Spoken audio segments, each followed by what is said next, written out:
Students, welcome to اہل بیت high school and junior college. خوش آمدید بچوں۔ اہل بیت اسکول اور جونیئر کالج کی طرف سے آپ تمام کا خیر مقدم ہے۔ آج ہم پڑھنے جا رہے ہیں زبان اول اردو، جماعت چہارم سے 12واں سبق تفریح کے لیے جاتے ہیں نا ہم لوگ اکثر ہالیڈیز میں کہاں پر جاتے ہیں؟ گھومنے پھرنے کے لیے جاتے ہیں، تفریح کے لیے جاتے ہیں۔ تفریح کے بارے میں آج سبق پڑھیں۔ گرمیوں کی ایک دوپہر تھی۔ گھر کے تمام لوگ دوپہر کے کھانے کے بعد ہال میں ایک جگہ جمع ہو کر اپنی اپنی سوچوں میں گم تھے۔ زاہد نے خاموشی کو توڑتے ہوئے کہا، ابو جان، آپ نے وعدہ کیا تھا کہ اس بار گرما کی چھٹیوں میں ہمیں سیر و تفریح کے لیے جائیں گے۔ ثانیہ نے بھی اپنے بھائی کی ہاں میں ہاں ملائی اور گھر کے دیگر افراد نے بھی زاہد کے خیال کی پرزور تائید کی۔ ابو نے کہا، ہاں بھائی ہاں، مجھے اپنا وعدہ یاد ہے، مگر پہلے یہ طے کر لیں کہ جانا کہاں ہے۔ سب نے اپنے اپنے خیالات پیش کیے۔ امی نے اپنے میکے جانے کی بات کہی، لیکن اس کو رد کر دیا گیا۔ ابو نے بچوں کی دلچسپی اور گرمیوں کے پیش نظر کسی پہاڑی مقام کی سیر کو جانے کی بات کہی۔ سبھی نے اس بات پر رضامندی ظاہر کی۔ اس کے بعد سب مل کر چند پہاڑی مقامات جو گرمائی آرام گاہ کہلاتے ہیں کی فہرست ترتیب دینے لگے، جس میں ماؤنٹ آبو، کشمیر، شملہ، دارجلنگ، مسوری، اوٹی اور نینی تال وغیرہ شامل ہیں۔ اس طویل فہرست سے کسی ایک جگہ کا انتخاب کرنا گھر کے دیگر افراد کے لیے مشکل تھا، چنانچہ سب کی نگاہیں ابو کی طرف اٹھ گئیں۔ انہوں نے اس لمبی فہرست سے نینی تال کو منتخب کیا، چونکہ وہ ان کی آبائی ریاست میں واقع ہے۔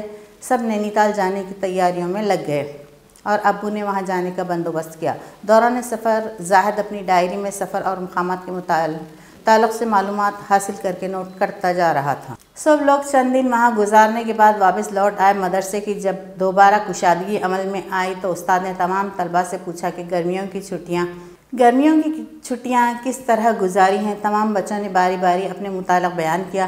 زاہد نے بھی اپنے سفر کے بارے میں بتلاتے ہوئے اپنی ڈائری استاد کے حوالے کی۔ استاد نے تھوڑی بہت تصحیح کرتے ہوئے زاہد کی ڈائری تمام طلباء کو پڑھ کر سنائی۔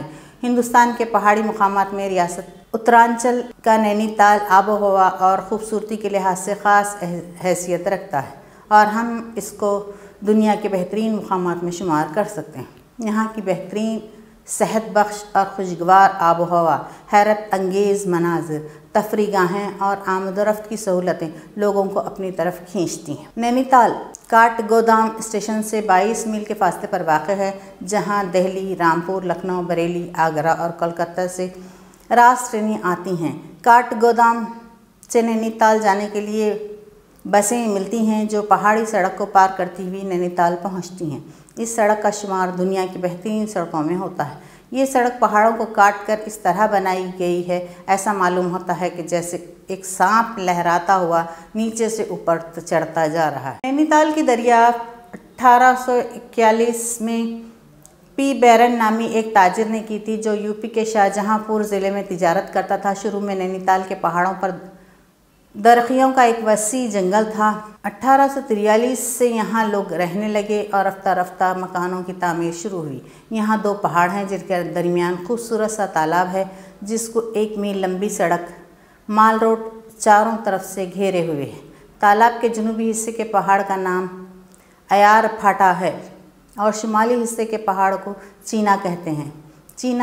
چینا پیک تفریح کی خاص جگہ ہے۔ یہاں سے مطلع صاف ہونے پر ہمالیہ کی برف سے ڈھکی ہوئی چوٹیاں صاف نظر آتی ہیں۔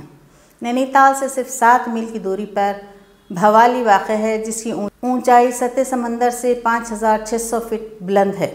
بھوالی تپ دق ٹی بی کی سینیٹوریم کے لیے مشہور ہے، جو شمالی ہندوستان میں تپ دق کے علاج کی سب سے موزوں جگہ ہے۔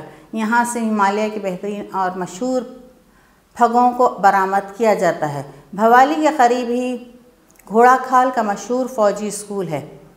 کاٹ گودام سے 3 میل دور اور نینی تال سے 14 میل کے فاصلے پر 30 میل دور اور نینی تال سے 14 میل کے فاصلے پر خوبصورت جھیل بھیم تال ہے، جو نینی تال کی پہاڑی جھیلوں میں خوبصورتی میں دوسرے نمبر پر ہے۔